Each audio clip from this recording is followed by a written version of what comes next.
দর্শক শুভেচ্ছা জানাচ্ছি। আমি তৌহিদ শান্ত।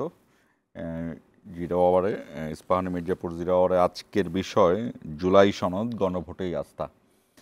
গণভোট নিয়ে শেষ পর্যন্ত যে বিষয়টি নিয়ে অন্যান্য দল বলছিল যে বিএনপির দিকে তাকিয়ে থাকা, বিএনপি নিঃসন্দেহে বিএনপির দিকে তাকিয়ে থাকবে, কারণ ভোটার সমর্থক দলের সাংগঠনিক পরিস্থিতিতে বিএনপি এখন অন্যতম প্রধান দল, যেহেতু অন্য আরেকটি দলের কার্যক্রম স্থগিত রয়েছে।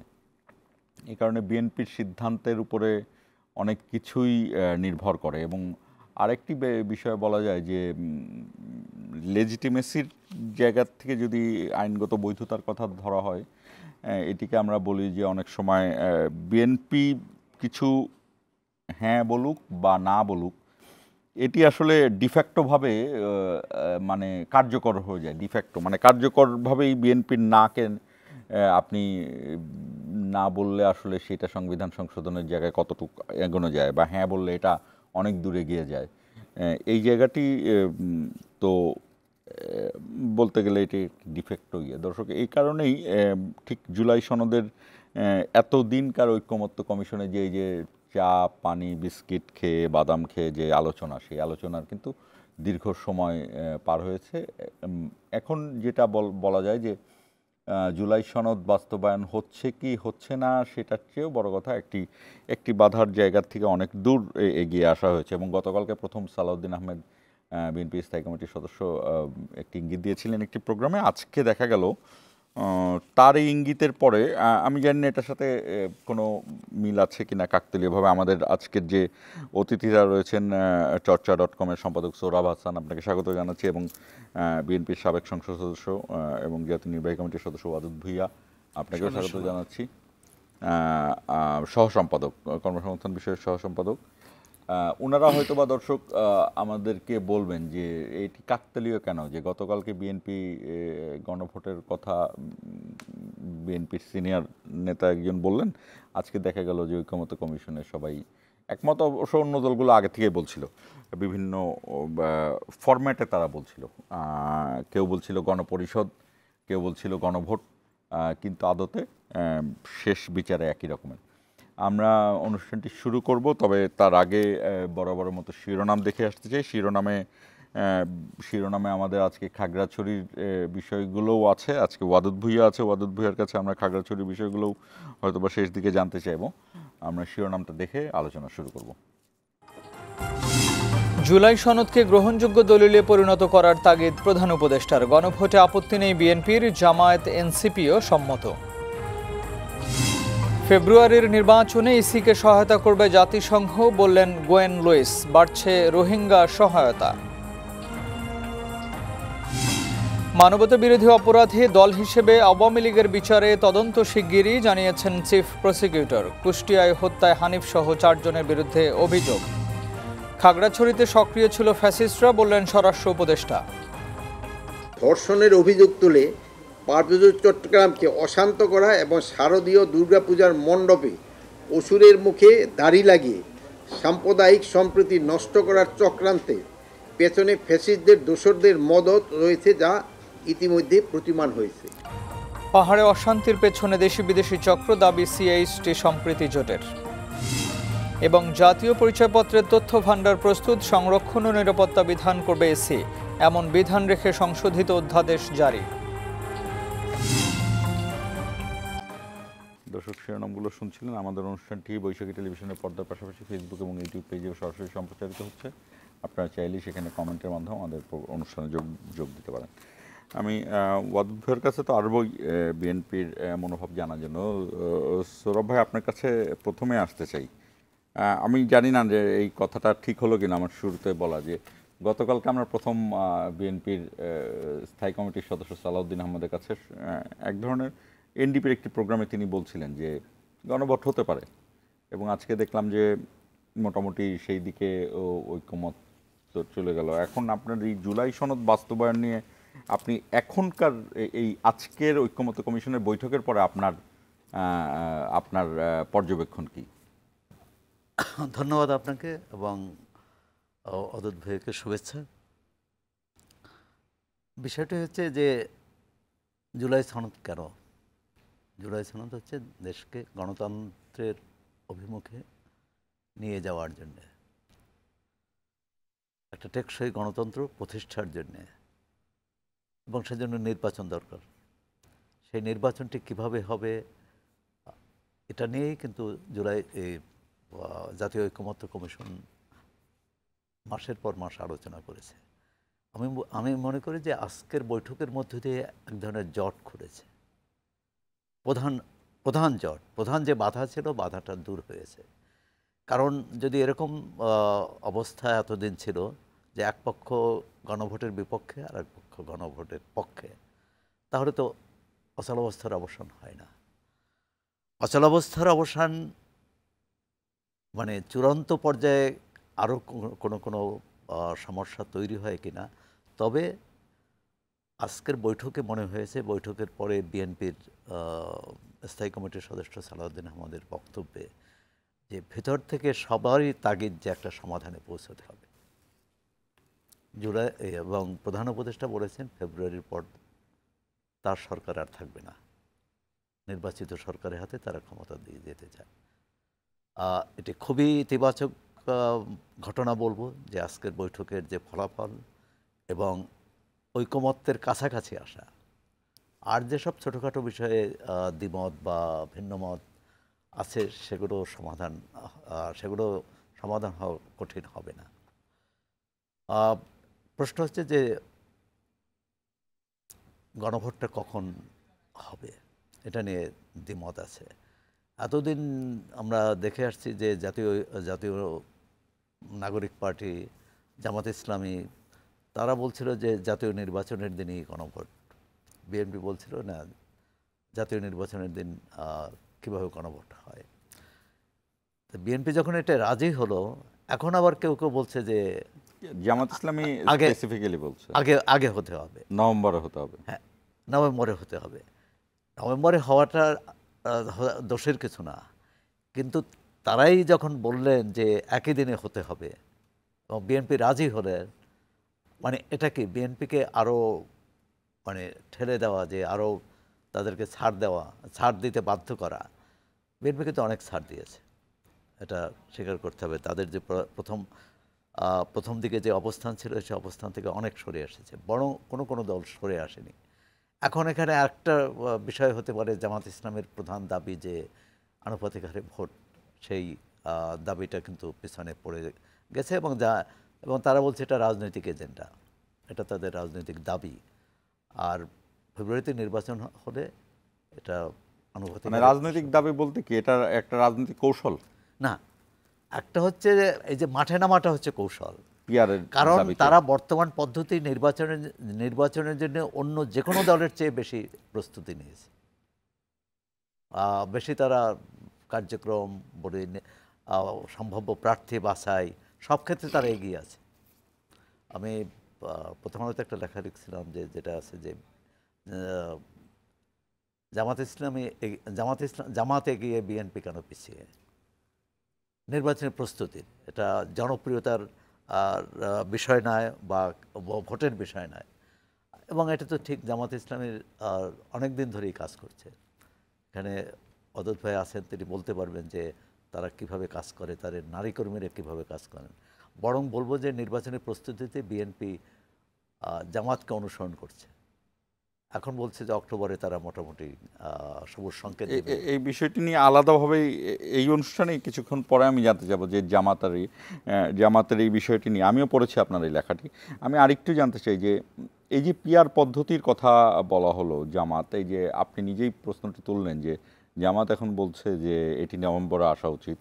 আমরা আরেকটি কথা শুনলাম যে জামাতের একজন নেতা ভারতে গেলেন, ভারতীয় সেনা প্রধানের সাথে সম্ভবত বৈঠক হয়েছে। আমি জানি না এটার কতটুকু হয়েছে কি হয়নি তাও জানি না, এগুলো আমরা শুনছি বিভিন্ন। আমি গতকাল জামাতের সঙ্গে ঘনিষ্ঠ একজনের সাথে জিজ্ঞেস করেছিলাম যে তাদের কোনো নেতা, তাদের যে নেতার কথা বলা হচ্ছে তিনি ভারতে গিয়েছেন কিনা। বলছে না, তিনি তো বাংলাদেশ। এখন সামাজিক যোগাযোগ মাধ্যম দিয়ে কিন্তু আমরা কথা বলতে পারবো না। সত্যি আর ভারতে যেতে পারে যে কেউ, নাও যেতে পারে। এখন যাওয়া না যাওয়ার উপর কিন্তু বাংলাদেশের নির্বাচনের নীতি কৌশল দিন তারিখ ঠিক হওয়ার কথা না।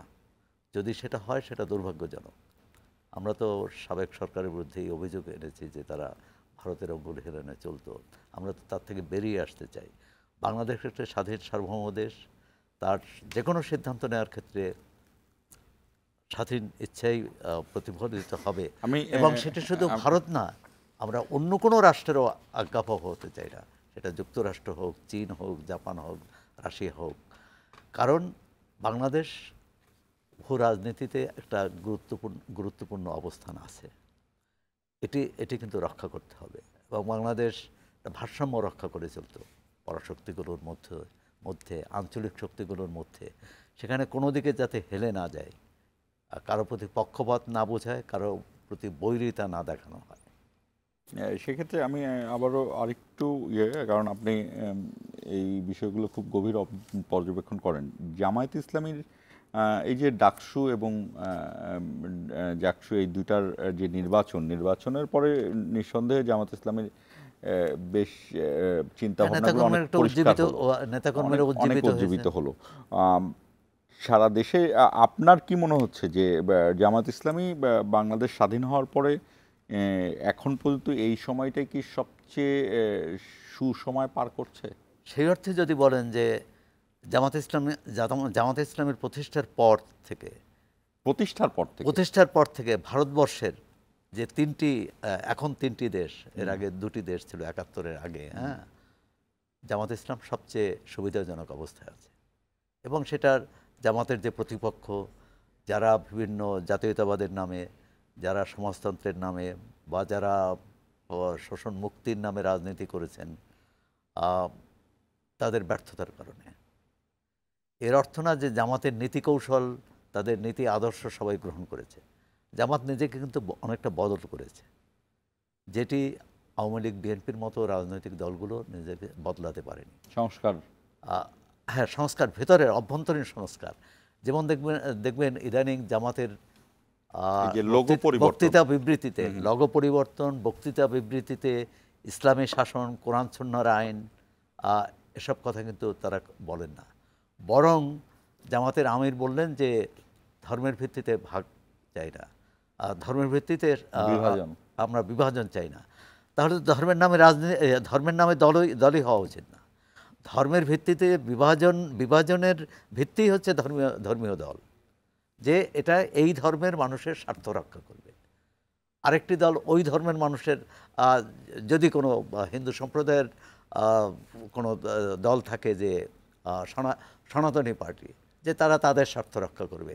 আরেকটি বৌদ্ধ ধর্ম বলতে পারে যে তারা একটা দল করবে। কিন্তু সৌরভ হাসান, আপনি জানেন ইউরোপে কিন্তু এরকমের নামের দল আছে যারা কাজে হয়তো বা ধর্মীয় এই জিনিসগুলো, যেমন খ্রিস্টান ডেভেলপমেন্ট পার্টি, এটি বড় দল ইউরোপের, হ্যাঁ, খ্রিস্টান ডেমোক্রেটিক পার্টি। তো এই জায়গাগুলোতে কিভাবে, সেখানে কিভাবে বিষয়টা হচ্ছে যে ইউরোপ কিন্তু অনেক আগে, কয়েকশো বছর আগে কিন্তু তারা এই ধর্ম থেকে রাষ্ট্রকে আলাদা করতে পেরেছে। এখন খ্রিস্টান ডেমোক্রেটিক নামে দল হোক বা অন্য দল হোক, এখন হতে পারে যে জামাত ইসলামীও তার নাম রেখে, জামাত ইসলামী দলের নাম জামাত ইসলামী রেখে তারা এরকম একটা সেকুলার রাজনীতি করতে চায়, একটা সবার সমতার রাজনীতি করতে চায়, আবার সবাই স্বাগত জানাবে। কথা হচ্ছে নাম কিন্তু বড় না, কাজটা কি হচ্ছে। সত্যি বিভাজনের বাইরে যদি তারা থাকতে পারে বা তাদের রাজনীতি চালাতে পারে, সেটা মানুষ ইতিবাচকভাবে দেখবে।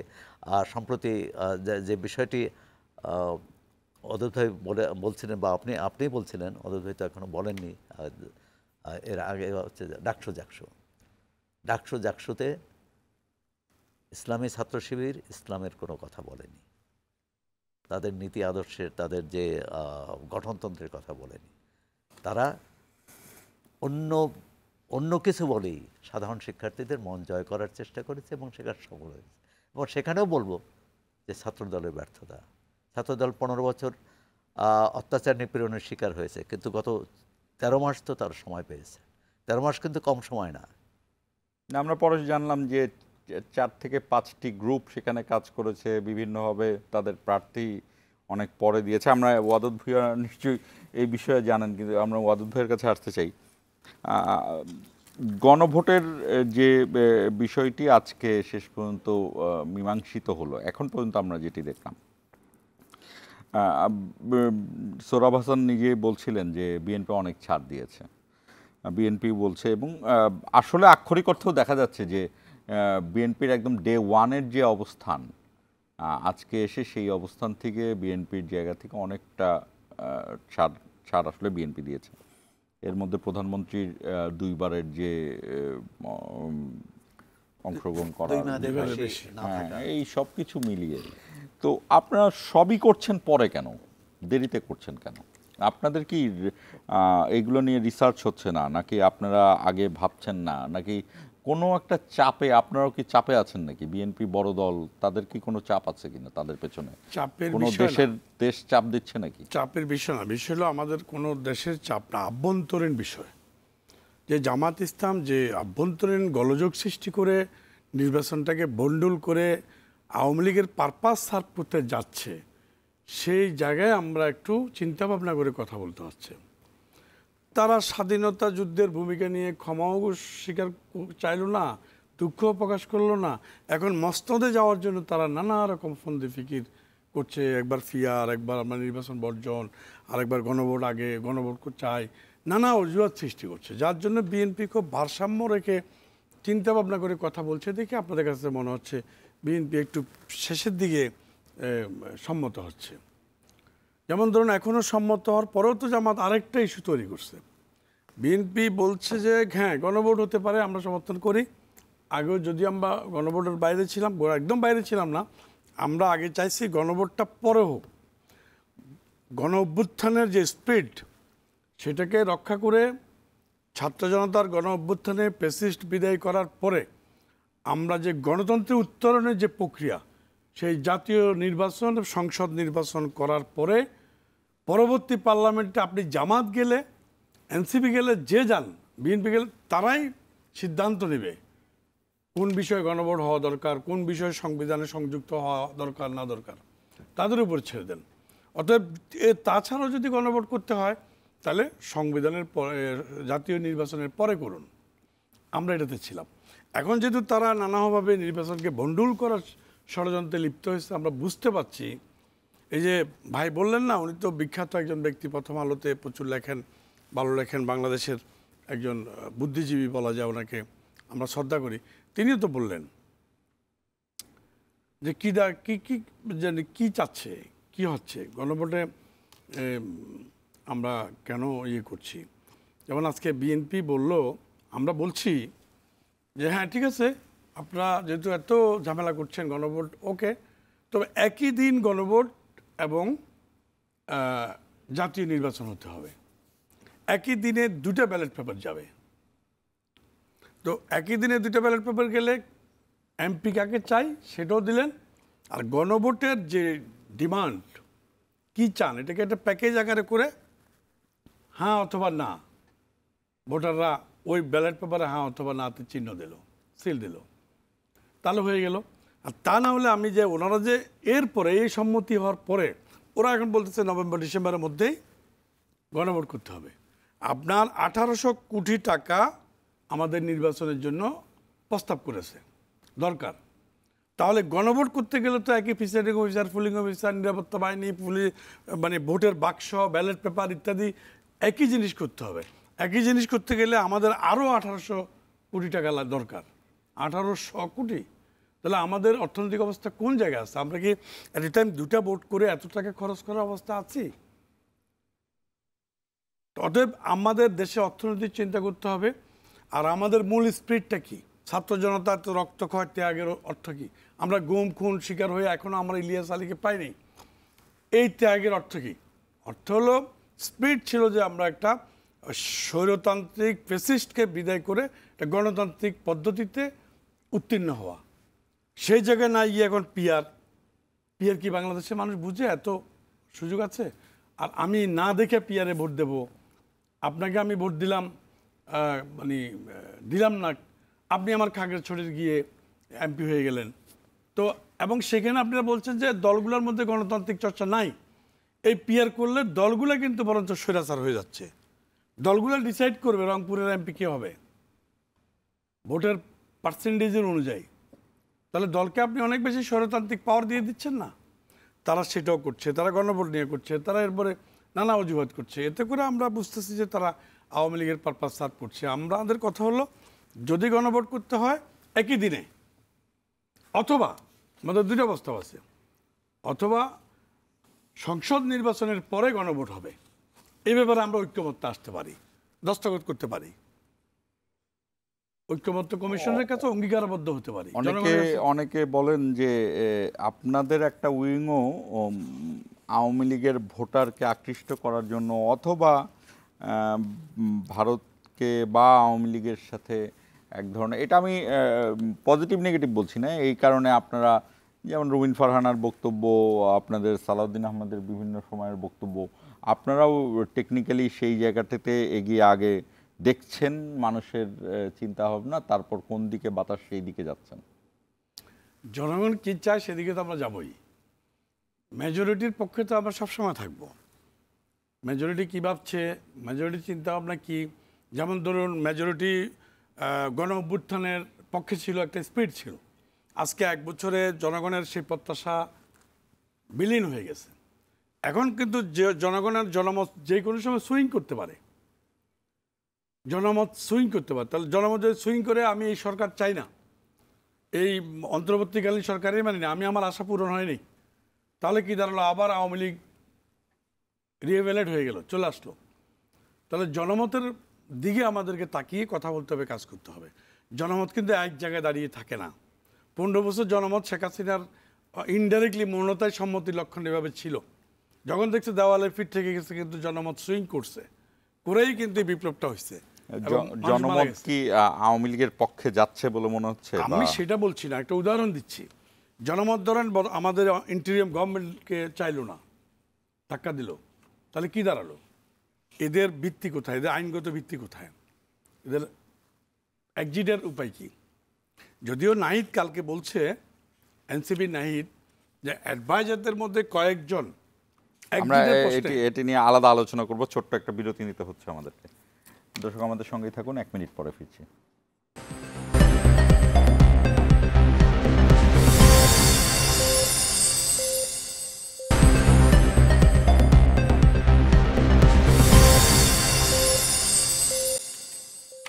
আবারও স্বাগত ইস্পাহানি মির্জাপুর জিরা আওয়ারে। ওয়াদুদ ভাই, আপনি নাহিদ ইসলামের কথা বলছিলেন, আমি একটু আবার সোহরাব হাসানের কাছে আসতে চাই।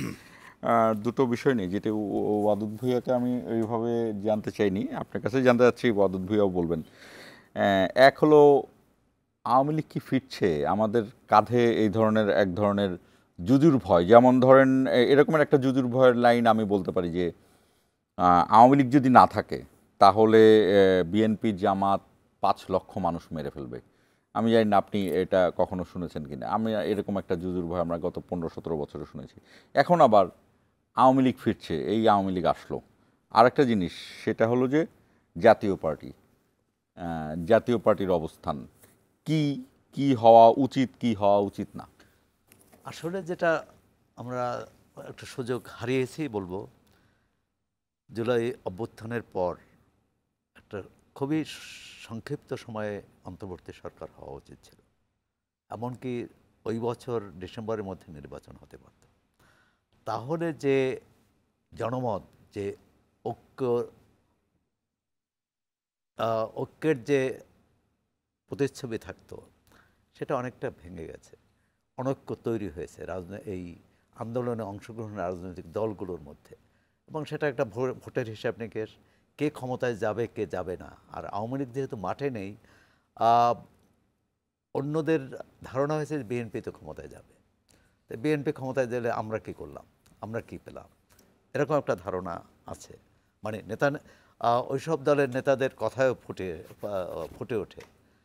আর একটা হচ্ছে যে যেটা, এবং সেটা কতটা পারবে, গত 1 বছরের অভিজ্ঞতা বলে না যে আমরা সত্যিকারভাবে এই রাষ্ট্র মেরামতের কাজে এগোচ্ছি বা কাজ করছি, একমাত্র ব্যাংকিং খাতকে কিছুটা চাঙ্গা করা, কিছুটা শৃঙ্খলা আনা ছাড়া রাষ্ট্র ব্যবস্থা 5 আগস্টের আগে যেভাবে ছিল অনেকটা এখন সেভাবেই চলছে।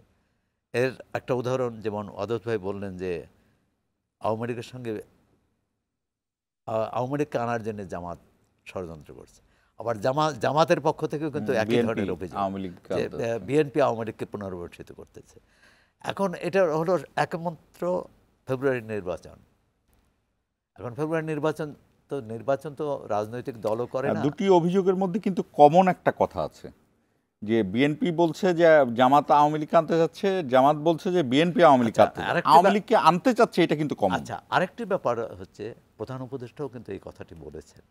এই মেহেদী হাসানের ইন্টারভিউটা দেখেছেন পুরো, তার মধ্যে প্রধান উপদেষ্টার বক্তব্যে এক ধরনের সবিরোধিতা আছে, এক ধরনের বিচলিত ভাব আছে, এবং তিনি অনেক কথা বলছেন। এক জায়গায় বলেছেন আওয়ামী লীগকে যদি কার্যক্রম করতে দেওয়া হয় তাহলে তো নির্বাচন করা যাবে না। হ্যাঁ, এর অর্থ যে আওয়ামী লীগ যে শক্তি, তার যে একটা শক্তি আছে রাজনৈতিক, যে আওয়ামী লীগ নামে যে রাজনৈতিক শক্তিটা কিন্তু দূর হয়নি। ওই আওয়ামী লীগের যে কুশীলব অনেকে বিদেশে পাড়ি দিয়েছে, অনেকে জেলে আছে, অনেকে আত্মগোপনে আছে, অনেকে বিদেশে বসে নানা রকম তৎপরতাও চালাচ্ছে। এবং প্রধান উপদেষ্টা এই ইঙ্গিত দিয়েছে আওয়ামী লীগ তো অনুশোচনা করেনি, আওয়ামী লীগ তো ক্ষমা চায়নি। আর তার মানে ক্ষমা চাইলে কি ফিরে আসার সুযোগ আছে? এখন সেই প্রশ্নটা প্রধান উপদেষ্টাকে করা উচিত। বা অনেকেই এই জুলাই অভ্যুত্থানের পর এমনকি ছাত্র নেতৃত্বে বলেছে যে আওয়ামী লীগ তো ক্ষমা চায়নি, এখন চাইলে আনা যাবে কি যাবে না। আবার অধ্যাপক রেহমান সোবহান একটা লেখা লিখেছিলেন প্রথম আলোতেই, যে আওয়ামী লীগকে বাদ দিয়ে নির্বাচন করা যেমন কঠিন, আওয়ামী লীগকে নিয়েও নির্বাচন করাও কঠিন এই ডক্টর মোহাম্মদ ইউনূস সরকারের জন্য। ডক্টর মোহাম্মদ ইউনূস কিন্তু রেহমান সোবহানের সরাসরি ছাত্র। একটা মানে জটিল অবস্থা বটেই। ধরুন এই যে গণভোট, মানে আমি মনে করি যে এই জুলাই অভ্যুত্থানের যে চেতনা, যে ঐক্য, যে আদর্শ, এর উপর গণভোট হওয়াটা কতটা যৌক্তিক এই প্রশ্ন আসবে। ধরুন 40% ভোট, ওই গণভোটে 50% ভোটার উপস্থিত থাকবেন না, তখন আপনি জাতিকে কি ইঙ্গিত দিলেন বা কি রায় দিলেন? যে 50% মানুষ গণভোটকে সমর্থন করেনি। সুতরাং গণভোটে যাওয়াটা বিপজ্জনকও হতে পারে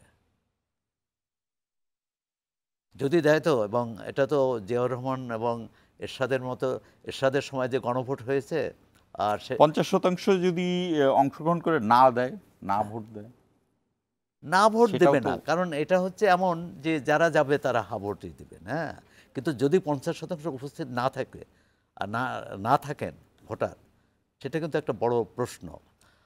দ্বিতীয়ত হচ্ছে যে আমরা 3টে গণভোট পেয়েছি, 2টা সামরিক শাসনের আমলে, এবং তৃতীয়টা ছিল এক ধরনের আনুষ্ঠানিকতা, রাজনৈতিক ঐক্যমত্য হয়েছে, এবং সেখানে সংবিধানে যেহেতু ছিল গণভোট থাকবে, রাষ্ট্রপতি শাসিত ব্যবস্থা থেকে সংসদীয় ব্যবস্থায় ফিরে আসার পর 91-এ গণভোট হয়েছে, সম্ভবত এই সেপ্টেম্বরেই হয়েছে।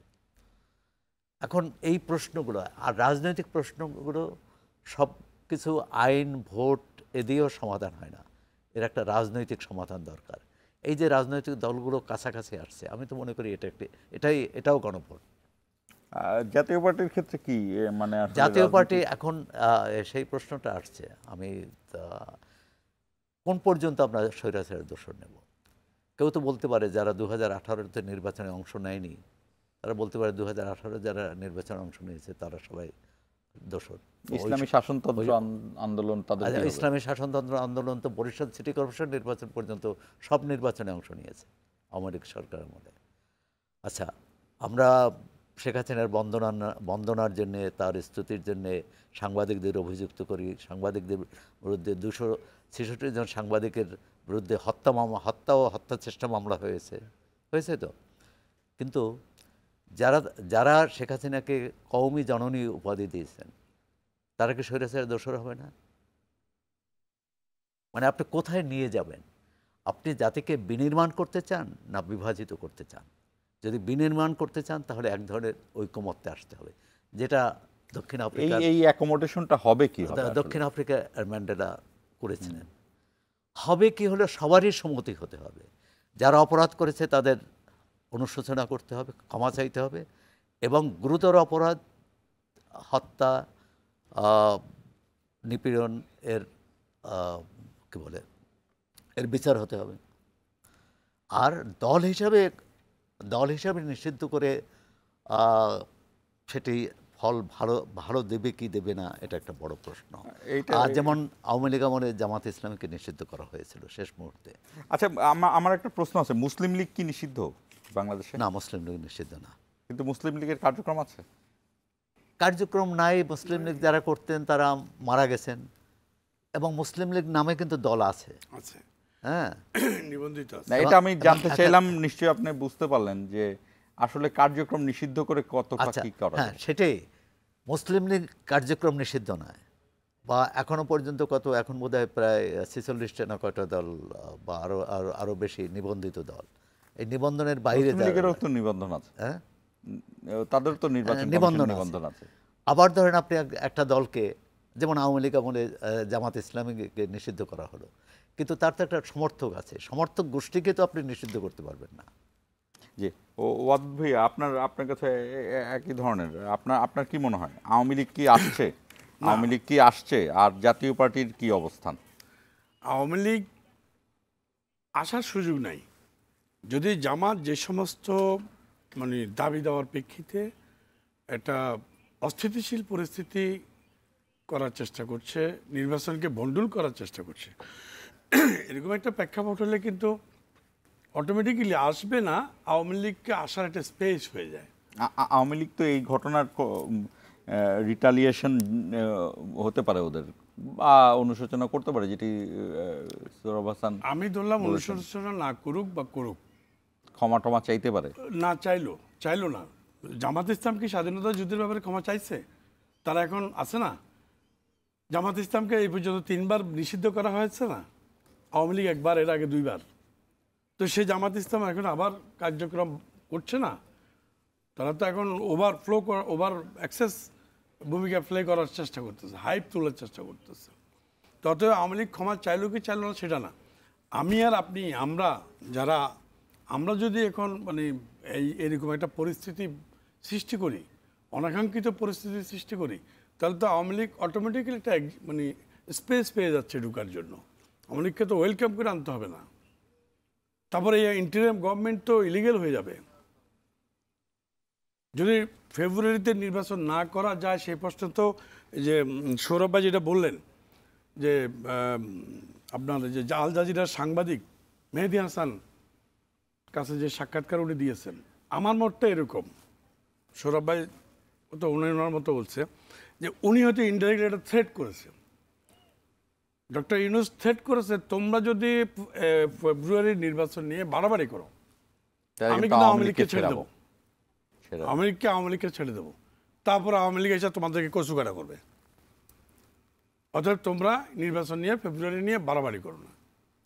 এটাও তো হতে পারে, কারণ আবার উনি দেশে আসার সাথে সাথেই আইন উপদেষ্টা বলতেছে না, আওয়ামী লীগের কোনো কার্যক্রমে ছাড় দেওয়া হবে না। আরও একজন অ্যাডভাইজারও রাষ্ট্রীয়ভাবে সরকারিভাবে বলছেন যে আওয়ামী লীগকে কোনোভাবে ছাড় দেওয়া হবে না। তাহলে প্রধান অ্যাডভাইজার বিদেশে গিয়ে কথা বললেন কেন? নিশ্চয়ই কোনো একটা উদ্দেশ্য আছে, বলার মধ্যে মাহাত্ম আছে। তো মাহাত্মটা এজ এ ব্যক্তি, আমার দল না, ব্যক্তিগতভাবে আমি উপলব্ধি করি। এটা কিন্তু যারা নির্বাচনকে বন্ডল করে এই দাবি ওই দাবি, ফিয়ার মানে গণভোট, এটা সেটা করে একটা নির্বাচনকে পিছাইতে চাইতেছে, নির্বাচন ফেব্রুয়ারিকে বিতর্কিত করতে চাইতেছে, তাদেরকে আমার মনে হয় একটা থ্রেট দিয়েছে। আজ তোরা যা আওয়ামী লীগের সাথে মোকাবেলা কর, আমি চলে যাব। পাকিস্তানের সাথে চুক্তি হয়েছে ভিসা ছাড়া পাসপোর্ট, আপনার ডিপ্লোম্যাটিক পাসপোর্ট দিয়ে আমেরিকা যাওয়া যাবে, পাকিস্তানে চলে যাওয়া যাবে। জাস্ট এয়ারপোর্টে যাবে, টিকিট কাটবে, পাকিস্তানে চলে যাবে। এটা তো এই সরকারের চুক্তি হয়েছে। তাহলে আমার তো এই অন্তর্বর্তীকাল সরকারের ইন্ডিয়া যেতে হবে না, রাস্তা খোলা আছে। আমি পাকিস্তান গিয়ে পাকিস্তান হয়ে অন্য দেশে চলে যাব, তোরা মারামারি কর। ইউনূস সাহেবের স্পিডটা এরকম হতে পারে, কারণ যেহেতু আমি এটা পাকিস্তানকে আনছি এই জন্যই, পাকিস্তানের সাথে কিন্তু আমাদের এই ইন্টারিম গভর্নমেন্টের একটা চুক্তি হয়েছে, উইদাউট ভিসাতে লাল পাসপোর্ট, কূটনৈতিক পাসপোর্ট। এমনিতেও সাধারণ মানুষও যেতে পারবে 7 দিনের জন্য, না সেটা না। অ্যারাইভাল বোধ হয়। On arrival. না ওটা আর এটা পার্থক্য হয়তো আছে। ভিসা লাগবে, কিন্তু ওই ডিপ্লোম্যাটিক পাসপোর্টে ভিসা ছাড়াই পারবে। ভিসা ছাড়া আপনি ফ্লাই করতে পারবেন, আমাদের ঢাকা চিটাগাঙ্গের বিমানের মতো। এয়ারপোর্টে গেলেন, টিকিট কাটলেন, চিটাং চলে গেলেন, এইভাবে আপনি পাকিস্তান চলে যেতে পারবেন। এরকম একটা আইন কাদের জন্য? ভিআইপিদের জন্য। তাহলে তো ওনার তো ঠেকা নাই। না, এটা সার্ক যখন কার্যকর ছিল তখন ও ডিপ্লোম্যাটিক এবং সার্ক এবং ভিসার ছিল। একটা ব্যাপার তখন ছিল, এরপর আর এটা নাই। সংসদ সদস্যদেরও এই সুবিধা ছিল, সংসদ সদস্য তো লাল পাসপোর্ট, ডিপ্লোম্যাটিক পাসপোর্ট। অতএব এটা সার্কে ছিল। সার্কের যখন সার্ক বসে গেল তখন কিন্তু এই আইনটা উঠে গেছে, ভিসা ছাড়া পাকিস্তান যাওয়া যাবে না। তাহলে এখন তো সেই আইনটাও, সেই চুক্তিটাও আছে, সরকার করেছে। তো এখন তো ইউনূস সাহেব এই থ্রেটটাও করতে পারে আমাদেরকে, জামাতকে, এনসিপিকে, তোমরা মারামারি করো, আমি চলে যাব। অতএব আমার যা মনে হচ্ছে, জামাত ইসলাম যেটা চাচ্ছে এটা হলো নির্বাচন বন্ডল করা, এই সরকারকে ব্যর্থ করা। আর সৌরভ ভাই ঠিকই বলেছেন, এই সরকার আজকে প্রশ্নের মুখোমুখি হতো না, এত প্রশ্নের অবতারণা হতো না, জাতি বিভক্ত হতো না, দলগুলো এত বিভক্ত হতো না, যদি এসে মাত্রই শাহাবুদ্দিনের মতো 3 মাস থেকে 6 মাসের মধ্যে ভোট দিয়ে দিত। কিন্তু শাহাবুদ্দিনের সময় কিন্তু পুলিশ বা আইন শৃঙ্খলা বাহিনী এতটা আক্রান্ত হয়নি। এই যে গতকালকেও নরসিংদীতে একজন এডিসি আহত হলেন, আপনি দেখেছেন। তার আগের দিন পুলিশের গাড়ির উপর হামলা, পুলিশের যে পরিস্থিতি, এই পরিস্থিতিকে এই নির্বাচনের জন্য খুব সহায়ক কিনা? সহায়ক, অবশ্যই সহায়ক। কেন না, ওকে আমরা 6 মাস পুলিশের দিকে অ্যাটেনশন দিতাম, পুলিশকে শক্তিশালী করতাম। আমাদের আনসার আছে, আমাদের বিজিবি আছে, আমাদের সেনাবাহিনী আছে, সবাই সহযোগিতা নিয়ে আমরা ভোট করে ফেলতে পারতাম। তাহলে আজকে এত কিছুর উদ্ভব হতো না, এত প্রশ্নের উত্থাপন হতো না। গণভোট বলো, ফিআর বলো, এই বলো সেই বলো, এত দাবি দেওয়া দিয়ে একটা নৈরাজ্যকর পরিস্থিতি সৃষ্টি করে নির্বাচনটাকে পিছানোর ষড়যন্ত্র হতো না। জাতীয় পার্টিকে আপনি বলছেন যে মানে নির্বাচন করতে দেওয়া যাবে কি যাবে না, নিষিদ্ধ করার প্রশ্নে। এখন প্রশ্ন হলো, জামাত ইসলামকে 3 বার নিষিদ্ধ করার পরও কি ওদের কার্যক্রম বন্ধ করে রাখা গেছে? আবার তো তারা ওপেন হয়েছে। তো আমাদের প্রশ্ন হলো, জাতীয় পার্টিকে আপনি নিষিদ্ধ করলেন, তো জাতীয় পার্টিকে নিষিদ্ধ তো কয়দিন পরে অন্য গভর্নমেন্ট আসলে উঠে যেতে পারে। তো এই লাভ কি নিষিদ্ধ করার মধ্য দিয়ে? হ্যাঁ, নিষিদ্ধ করার একটা সুযোগ আছে, সেটা হলো ব্যক্তির যেমন কোর্টে সাজা হয়, সেই সাজাটা যদি আপনি দলকে দিতে পারেন প্রমাণ সাপেক্ষে, সাক্ষী প্রমাণ এনে একটা দল ক্রাইম করেছে, গণহত্যা করেছে, আওয়ামী লীগ গণহত্যা করেছে, হাসিনা না, ব্যক্তি হাসিনার বিচার তো হচ্ছেই, মানে সংঘবদ্ধভাবে আওয়ামী লীগ দলটি গণহত্যার সাথে সম্পৃক্ত, এটা প্রমাণ করতে পেরে যদি আদালত কর্তৃক যদি নিষিদ্ধ করা যায়, তাহলে সেই নিষিদ্ধটা স্ট্যাবেল হবে। কোনো নির্বাহী আদেশে আপনার জাতীয় পার্টি জামাতকে আওয়ামী লীগকে নিষিদ্ধ করলাম, এতে কোনো লাভ হবে না। আচ্ছা, আবার একটা বিরতি নিতে হচ্ছে। দর্শক আমাদের সঙ্গেই থাকুন, ছোট্ট একটা বিরতি নিচ্ছি।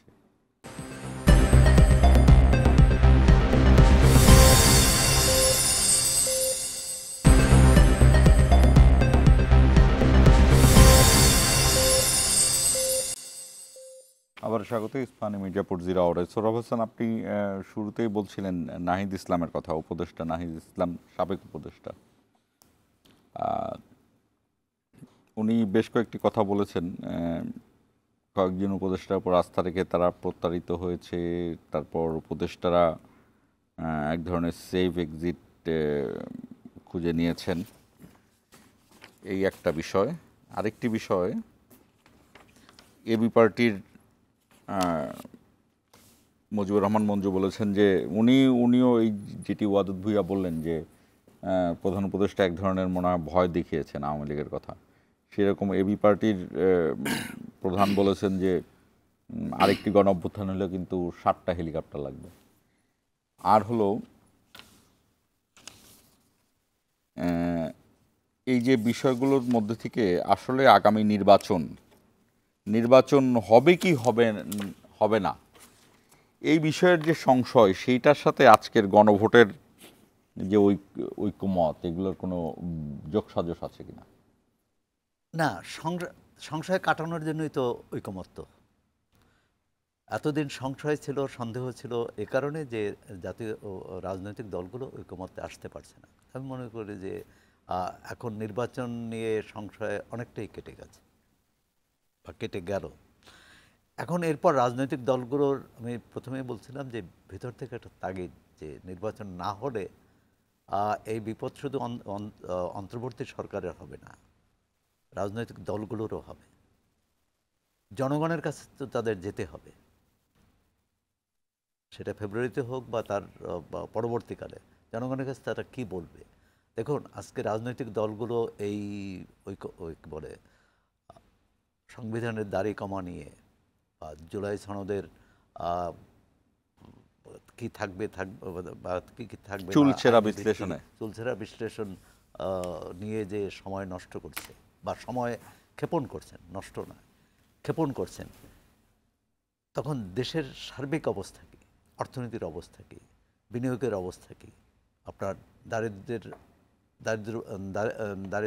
দারিদ্র অনেক বেড়েছে। এক পরিসংখ্যানে আছে যে 10% এই সম্ভবত পিপিআরসির 10% মানুষ নতুন করে দারিদ্র সীমার নিচে চলে আসছে। 18 ছিল 22 সালে, সেটা এখন 22 না 24 সালে সেটা এখন 28 হয়েছে। অতি দারিদ্রের সংখ্যা, অতি দারিদ্র মানুষের সংখ্যা বেড়েছে। বিনিয়োগ নেই।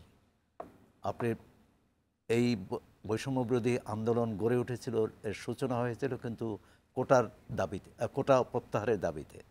কোটাটা কেন?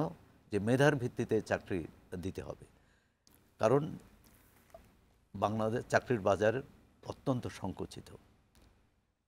চাকরির বাজার তো হয়নি, হয়েছে কি? চাকরির বাজার সম্প্রসারিত না, যে ধারাবাহিকভাবে যে বরঞ্চ এক্সিস্টিং যেগুলো ছিল সেগুলো কমেছে। প্রতি বছর আমরা প্রতি বছর 25 থেকে 26 লাখ মানুষ কর্মবাজারে প্রবেশ করে, তরুণ, যে যারা লেখাপড়া শেষ করে শিক্ষিত, তারা শিক্ষিত, এবং যারা লেখাপড়া শেষ করতে পারে না, যাদের বয়স অর্থাৎ ওই 18 বছরের বেশি হয়, তারা নতুন কর্মশক্তি হিসাবে আমরা বিবেচনা করা হয়। তাদের কতজন চাকরি পান? 7-8 লাখ বড়জোর বিদেশে চাকরির সুযোগ পায়। আর বেশিরভাগই এই যে শিক্ষিত বেকার, যারা ছদ্মবেশী বেকার হতে বাধ্য, মানে তার যে কাজের উপযুক্ত তিনি সে কাজ পান না। আপনি দেখেছেন আন্ডার এমপ্লয়মেন্ট। আপনি দেখেছেন যে বছরখানেক আগে সম্ভবত যে রেলওয়ের ক্লিনার এবং পিয়ন পদে মাস্টার্স পাস তারা আবেদন করেছে, তারা বাছাই হয়েছে এবং তারা চাকরি। আমাদের এই অফিসেও ছিল, আমরা দুইজনকে প্রমোশন তার করেছি, তারা অফিস অ্যাসিস্ট্যান্ট ছিলেন। এই যে অবস্থা, তাই রাজনৈতিক দলগুলোতে এর প্রতি নজর দেওয়া উচিত। সরকারের কাছে এটা দাবি করা উচিত ছিল যে গত 14 মাসে সরকার কি করেছে জনজীবনের দুর্ভোগের জন্য। ঢাকা শহর তো প্রায় অচল। আপনি ঢাকা শহর এক প্রান্ত থেকে আরেক প্রান্ত যাওয়া, এখন তারপর তো প্রতিদিন অবরোধ, সমাবেশ ইত্যাদি আছেই। সুতরাং রাজনীতি মানুষের জন্যে, গণতন্ত্র মানুষের জন্যে। সেই মানুষের যদি সংকট আমরা দূর না করতে পারি, তাদের যদি স্বস্তি না দিতে পারি, তাহলে রাজনৈতিক দল কীভাবে ভোটারদের কাছে যাবে, মানুষের কাছে যাবে, এই প্রশ্নটি থাকলো। আর যে আইনশৃঙ্খলা পরিস্থিতি, মানুষের প্রধান উদ্বেগের বিষয় নিরাপত্তা। বৈষম্য বিরোধী ছাত্র আন্দোলনের প্রধান নেতা নাহিদ ইসলামের যে হতাশা, এই হতাশার সাথে কিভাবে যোগসূত্র পাবেন? মানে এটার শুনেন, আমাদের রাজনীতিকরা এবং তরুণ রাজনীতিকরাও আগে তো ভাবছিলাম যে পুরনো রাজনৈতিক দলের নেতারাই এসব কথা বলেন, যে কিছুটা বাগাড়ম্বর, কিছুটা অন্যের উপর অভিযোগ তুলে নিজে আত্মরক্ষার চেষ্টা বা নিজের সমর্থন, নিজের সান্ত্বনা নেওয়ার চেষ্টা। নাহিদ ইসলাম বলেছে তার যদি সত্যি সত্যি তার কাছে প্রমাণ থাকে যে তার প্রতারণা করেছে তাদের কাছে, আমি মনে করি তো তাদের উচিত জনসমক্ষে তাদের নাম প্রকাশ করা। না হলে এই যে নাহিদ ইসলাম কয়েকজনের নাম বলবে, অন্য দল থেকে আবার কয়েকজনের নাম বলবে যে তারা অন্যের পক্ষে, তবে এক্ষেত্রে অন্তর্বর্তী সরকারের দুদল্যমানতার কাজ করেছে। তাদের কোনো কোনো পদক্ষেপ মনে হয়েছে তারা হয়তো বিএনপির দিকে ঝুঁকেছে, কোনো কোনো পদক্ষেপ মনে হয় যে এনসিপির দিকে ঝুঁকেছে, কোনো কোনো পদক্ষেপ মনে হয় জামাত ইসলামের দিকে ঝুঁকেছে। আর না হলে ধরুন এটি যদি সমাধান হয়ে থাকে যে প্রধান উপদেষ্টা 3 দলের 6 জন নেতাকে তার জাতিসংঘে নিয়ে যে একটা রাজনৈতিক সমাধানের ক্ষেত্র উন্মুক্ত করেছেন বা এটা একটা সমাধানে পৌঁছার লক্ষ্যে একটা মানে কার্যকর পদক্ষেপ হিসেবে নিয়েছেন, আমরা স্বাগত জানাই। কিন্তু অন্য দলগুলো কি করেছে? আমি জানি না আপনি একমত হবেন কিনা। তারপরে কিন্তু এই যে গণভোটের ব্যাপারে বিএনপি একমত হয়ে গেল ঐকমত্য কমিশন। হ্যাঁ, হতে পারে, ভালো। কিন্তু 27টি দল যদি প্রশ্ন করে আমরা কি এই আমরা কেন গুরুত্বহীন হলো, আমাদের কেন অগ্রাহ্য করা হলো? কারণ এই অন্তর্বর্তী সরকারের তো সবার প্রতি সমান দৃষ্টি দেবে। আমরা শেষ প্রান্তে একদম ওয়াদুদ ভাই আমাদের কাছে একদম শেষ প্রান্তে আপনার যে বক্তব্যটি আপনি বলতে চাচ্ছিলেন সাবেক উপদেষ্টা নাহিদ ইসলামের এই হ্যাঁ, নাহিদ ইসলাম হতাশা ব্যক্ত করেছে এই মর্মে যে আমরা যে স্পিরিট নিয়ে গণ অভ্যুত্থান করেছি সেই স্পিরিটে যে অন্তর্বর্তীকালীন সরকার হয়েছে একটি মানে পরবর্তী সরকার উপহার দেওয়া দায়িত্ব নিয়ে তারা এখন বরঞ্চ নির্বাচনের কমিটমেন্ট দায়িত্ব থেকে সরে তারা কিছু কিছু রাজনৈতিক দলের সাথে আতাত করে একজিটের রাস্তা করছে। আমি তার বক্তব্যের সাথে কিছুটা আংশিক একমত, কারণ আসলেই আমাদের একটা ধর্মীয় রাজনৈতিক দলের সাথে কিছু আপনার উপদেষ্টা সমঝোতা করে কালকে আপনাদের দলের সিনিয়র যুগ্ম মহাসচিব এরকম কথা বলেছেন যে ইসলামপন্থীদের বিভিন্ন জায়গায় নিয়োগ দেওয়া হয়েছে। আপনি কি সেটি ইঙ্গিত করছেন? পাবলিক ইউনিভার্সিটিতে আপনি কি বিসি প্রবিসি ফ্যাক্টর থেকে শুরু করে দেখেন, আপনার কি বলে সচিবালয় দেখেন, বিদ্যুৎ সচিবকে দেখেন, আমি নাম ধরেই বলবো, বিদ্যুৎ সচিবকে দেখেন সে কোন দলের বিভিন্ন জায়গায় কিন্তু এই জায়গাগুলো একটা ধর্ম ব্যবসায়ী একটা রাজনৈতিক দল। আপনাদের দলের রেকমেন্ডেশনও তো আছে মনে হয় আমাদের দলের। আমরা ওই ব্যাপারে মাথা কামানি, ইউনূস সাহেব বা সরকার যাদেরকে দরকার ভালো মনে করবে তারা করবে, কিন্তু এর মধ্যে যে এই এই এই মানে মানে বেহেশতের টিকিট বিক্রেতা দলগুলো যে এভাবে ভিতরে ভিতরে কাজ করবে এ ব্যাপারে তো আমরা না। বেহেশতের টিকিট কি জামাত ইসলামে বিক্রি করছে? জামাত ইসলাম তো বলছে যে পাল্লায় ভোট দিলে বেহেশতে যাবে। যেমন আমির হামজা, ওদের একটা বড় মাওলানা, আমরা শ্রদ্ধা করি, তিনি বললেন 18 কোটি জনগণ আবাদত করলে নামাজ পড়লে যেই সোয়াব হবে না তার থেকে বেশি হবে পাল্লায় ভোট দিলে। আমির হামজা ইউটিউবে 6 লাখ, তাহলে কি দাঁড়ালো? বেহেশতের টিকিট বিক্রি না? অতএব ওনারা এখন এভাবে মানুষকে মানে মানে হিপনোটাইজ করতেছে, ব্ল্যাকমেইল করছে, ডাবল স্ট্যান্ডার্ড রোল প্লে করছে। তাহলে এখন আমাদের প্রশ্ন হলো এই যে ডক্টর শফিক সহ নিজামী সাহেব, মুজাহিদ সাহেবরা যে দানের শীষের মার্কা নিয়ে ভোট করলো, দানের শীষের মার্কা নিয়ে ভোট করলো। হ্যাঁ, আপনারা কি সেটা তুলে ধরছেন? ইউটিউবে কি বিএনপির কার্যক্রম আছে? তাহলে আমি ধরছি তুলে যে দানের শীষের মার্কার নিয়ে ভোট করলো, নিজের ভোটটা তো নিজে দিচ্ছে, তখন কি তাহলে বেহেশতের প্রশ্ন ছিল না? তাহলে থেকে উনি জাহান্নামে যাবে না? উনি যে পাল্লায় ভোট দিয়ে দানের শীষে ভোট দিল, এই প্রশ্ন কি দেখা দিতে পারে না? 18 নির্বাচন তো পাল্লা ছিল না, 18 নির্বাচনে ছিল না, 2001-এ ছিল না, 2001-এ ছিল মানে না, তাই জোটের সময় ম্যাক্সিমাম আওয়ামী লীগ এসে তো বাতিল করেছে। 2001-এও ছিল, 2014-তেও ছিল। তো আমরা নির্বাচন কেউ করেনি। 2008-এ ছিল, 2008-এও ছিল, 2008-এ ছিল, তারপর ইয়েতে ছিল, 18-তে ছিল, দানের শীষের প্রতীক নিয়ে জামাত ইসলামে ভোট করা। আমি শেষ কথাটা বলি, আপনার বোধহয় অনুষ্ঠান শেষ দিকে না, আমি এটা শেষ কথা বলবো, সময় পার করে ফেলছি, আমরা একটু সময় 1 মিনিট, যে আমি ভাইয়ের সৌরভ ভাইয়ের বক্তব্যের সুন্দরে গণভোট দিলাম আমরা অনেক, আপনি নিলেন অনেক জোর করে, প্রেশার কিট করে, জাতিকে প্রেশার কিট করে, জিম্মি করে আপনি গণভোট নিলেন, বিএনপিও রাজি হলো, হ্যাঁ গণভোট হলো, হোক। আমরা গণভোট বর্জন করলাম, মানে অঘোষিত, আমাদের ভোটারদেরকে আমরা বললাম গণভোটে কেউ যেও না। আওয়ামী লীগ তো যাবেই না, আওয়ামী লীগের লোকেরা কেন যাবে না? জুলাই সনদ বাস্তবায়ন হবে, জুলাই সনদ মানে ওদের কবর রচনা। তাহলে আওয়ামী লীগ সমর্থকরা যদি গণভোটে ভোট না দেয়, বিএনপি যদি ভোট না দেয়, আমি মনে করি 70% ভোটার গণভোটে ভোট দেবে না। তাহলে ওই গণভোট দিয়ে আপনি কীভাবে স্টাবলিশড হবেন? আমরা তো এখন তো আপনারা একমত হয়েছেন গণভোটের ব্যাপারে। আমরা হয়েছি, সেখানে সমস্যা আছে। এই একমতকে একমত বলে না। আমরা একমত হয়েছি, ওরা তো একমত হয়নি।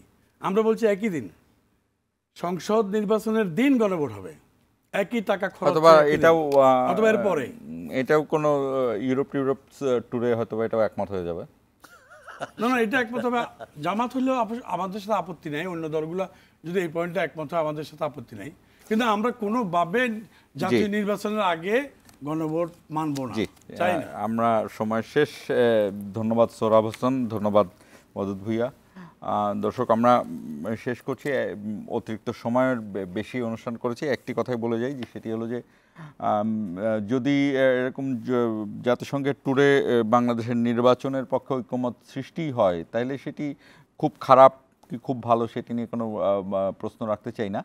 তবে খুব দ্রুত এই নির্বাচন, এই রাজনৈতিক যে বিভিন্ন প্রশ্নগুলো রয়েছে, সেই প্রশ্নের উত্তরে বা একমতে আসা উচিত। কারণ সাধারণ মানুষ এক ধরনের স্থবিরতার মধ্যে আছে, এক ধরনের পুরো দেশ এক ধরনের স্থবিরতার মধ্যে আছে। এই যে গুমট একটি ভাব, এই ভাবটি কিন্তু গুমের চেয়েও অস্থিরতা বাড়িয়ে দেয়। শেষ করছি আজকের ইস্পাহানি মির্জাপুর জিরাওয়ারা।